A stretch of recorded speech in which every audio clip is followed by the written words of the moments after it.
Welcome to FIXtastic Solutions, the channel for how-to contents.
Thank you for watching this video tutorial today.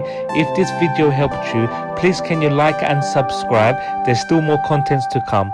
Bye for now.